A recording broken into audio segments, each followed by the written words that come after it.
Yes, maayong adlaw mga anak sa Dios.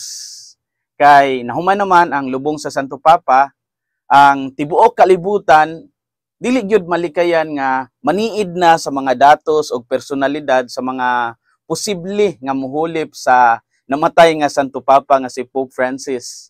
Apan nay tulo ka butang nga angay natong masayran kabahin sa conclave. Una, panahon sa conclave, ang Vatican mugamit sila og anti-spying technology.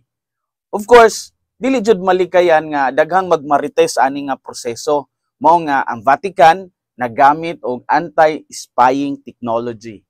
Ginapalong ang mga cellphone signals og internet diha sa Sistine Chapel o gina-check pod pag-ayo ang mga palibot aron masiguro nga walay makapaniktik o makasulod nga informasyon gikan sa gawas, no. Gipaningkamutan jud na nila nga walay communication lines nga makagawas samtang gipahigayon ang proseso. So bisan pa naay mga ingon nato mga halimbawa na mga buluyagon nga mga cardinals nga makadala og cellphone nga gitago, ganting lang dili pod ni nila magamit kay naay daghang signal jammers nga nagpalibot sa conclave area. So expect nga sa duration of the conclave proceedings walay Twitter, Instagram, Facebook post nga personally gikan sa inyong paborito or gi-follow nga mga cardinals.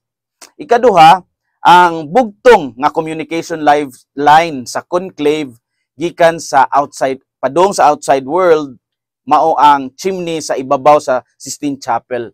Kini siya dili gyud ni siya original nga parte sa Sistine Chapel pero gi-install gyud ni siya para nini nga occasion. So dinhi sunogon ang mga balota human inig butar. Kung ito mga aso nagpasabot nga wala pay napili. Kung puti ang aso nagpasabot nga aduna na napili nga bagong Santo Papa. So ang chimney mao ni ang signal nga atong lantawon aron mahibaw-an kung naanay bagong leader sa simbahan. O ikatulo, pagkahuman sa pagpili ang bagong Santo Papa dadon sa gitawag nga Room of Tears. Dini siya mag-ilis sa iyang papal garments o mag-inusara kadyot. Ang ngalan nga Room of Tears, timaan ni sa posible nga mahimo siyang emotional kay napili siya nga bagong Santo Papa. Bugat dako kay nga responsibilidad. Mao nga diri ni siya mag-moment. Kay gikan sa grupo sa mga cardinals pasudlon siya aning lawaka. Dayon ilisan siya sa bagong papal garb o ipresenta ngadto sa katawhan sa Dios nga naghulat. So in the coming weeks, mura jud ni og spiritual journey sa mga cardinals. Apan we can also journey with them. Apilta sa atong mga pinaagi sa atong mga pagampo. So atong iampo ang ilang proseso sa pagbuto kay sama nila gusto sad natong madungog ang mga pulong nga habemos papam. We have a new pope. God bless.